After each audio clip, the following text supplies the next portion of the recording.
In 1935, Ethiopia and Italy were engaged in the conflict known as the Second Italo-Ethiopian War.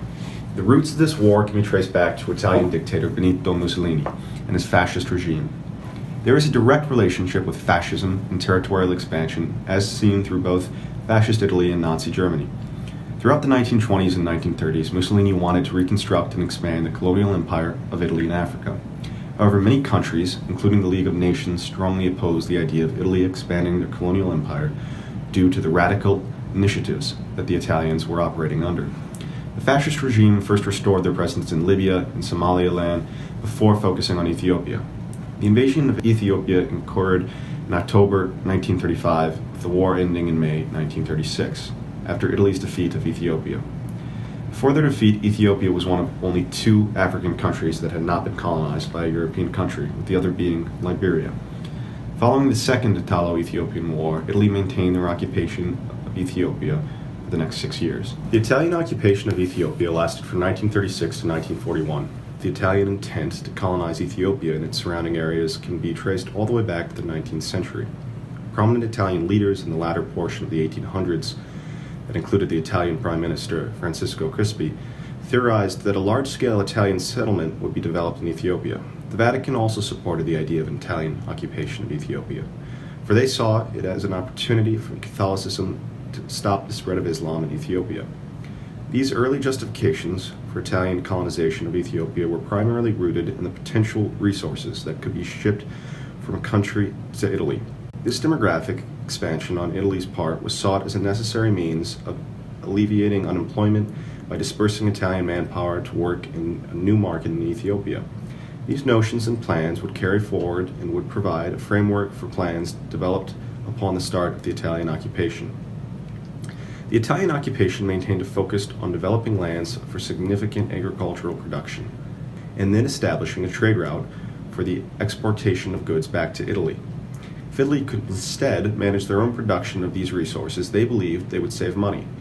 Developing cities for widespread Italian immigration to the country, coinciding with an effective cultural transformation of the native populations, also was a primary concern.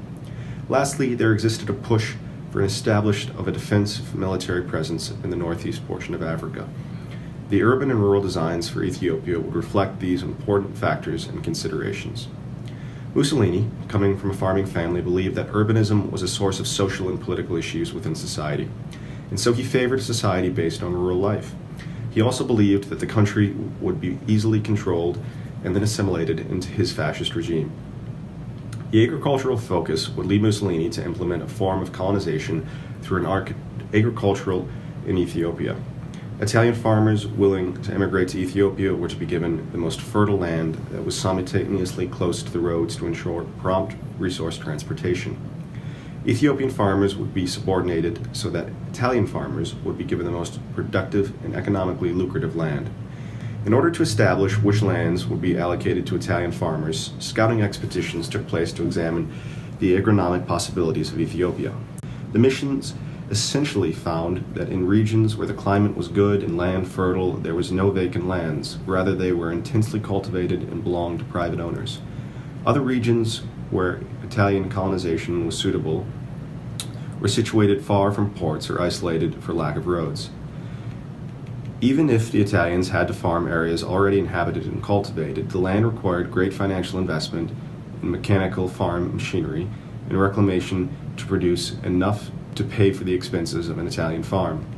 The recommendation given by these scouting groups and Italian firms tasked with organizing colonization efforts and settlements was to incorporate Italian immigration into Ethiopia through gradual steps. Some of the major steps needed before large-scale migration included agricultural experimentation to conform yields and returns, increased development of roads and public works, and also budgetary expansions to account for the large cost. Ultimately, very little land would actually be made available for Italian farmers who volunteered to migrate to Ethiopia.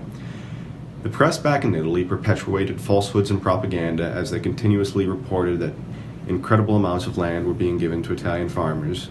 These reports were wholly unsubstantiated. While much of the Italian focus in Ethiopia was based on the agricultural sector of the country, attention was also given to planning the urban locales as well. One such city, Addis Ababa, was chosen to be the capital of the Italian Empire in East Africa following the successful Italian conquest. While the aforementioned agricultural colonization involved the large settlement of Italian farming families, the urban colonization utilized in Addis Ababa included a more significant focus on the management of industry, export, and colonial government itself. Italians also saw city planning as an art, a science, and a technique that could be used to cure social ills. While Addis Ababa was sought for its imperial status, in reality it was a small-scale town with unpaved roads, and it did not align with the Italian notion of powerful monumentality. Many Italian administrators and architects at the time believed that Ethiopians were undisciplined because of their use of space was undisciplined. They believed that Addis Ababa was the result of an incapacity to present in Ethiopians, and blacks in general, the development in an organized manner. When Italian troops reached the city, their first move was to prohibit the restoration of existing buildings or construction of new buildings until an Italian development plan was put into place. Nearly all the proposed plans for Addis Ababa treated the city as if it were a blank slate. Planners proceeded to design and write as if they were in fact constructing entirely new cities, ones in which the city center would be both new and strictly Italian. These designs would require the displacement of native residents in favor of moving them to the native zones on the city edge. Strict building organization was a primary concern for Italian officials and planners.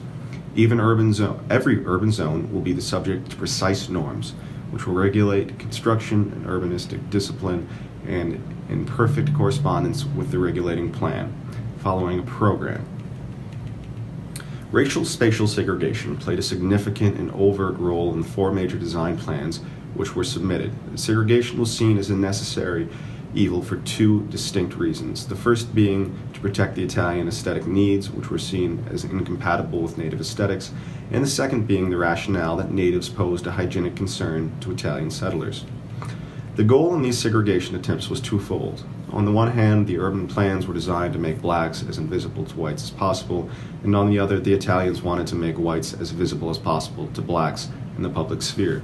The white visibility in the government sphere and city center was important to the Italians as they equated it with an act of power, with a direct exercise of dominance. In the city center, the Italian planners sought to demonstrate their military prowess through the architecture of the military buildings, but they also sought to unite this with civility by contrasting these buildings with prestigious government buildings. When it came to the day-to-day design of the city, it was important for the Italian colonizers that whites have access to all parts of Addis Ababa, but with as little direct contact with the native population as possible. Separate bus lines were created, plans for infrastructural overhauls were implemented, and these actions were taken simply so that white Italians could enjoy spatial freedom without seeing a black native.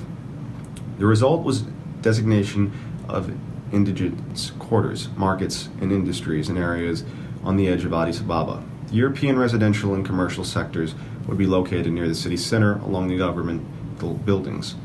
The urban and rural colonization efforts implemented by the Italians were cut short by the onset of World War II and the eventual ousting of Italy in the early portion of the 1940s. However, the organizational plans which were implemented would have a significant and lasting impact on Ethiopia in the years and decades which followed. Ethiopian urban planning today has been greatly affected by the influence of the fascist occupation. The urban planning designs of the Italian regime can best be described as elaborate while ineffective. In fact, most urban planning for Addis Ababa can be described in such a way. After the Italian occupation, the city underwent a number of attempts to implement master plans produced by French and British architects, but to no avail. Plans proposed by the British in 1957 and the French in 1965 each proposed a drastic overhaul in residential buildings, seeking to house hundreds of thousands of citizens in adequate living conditions, but the plans failed due to their failure to gain governmental approval.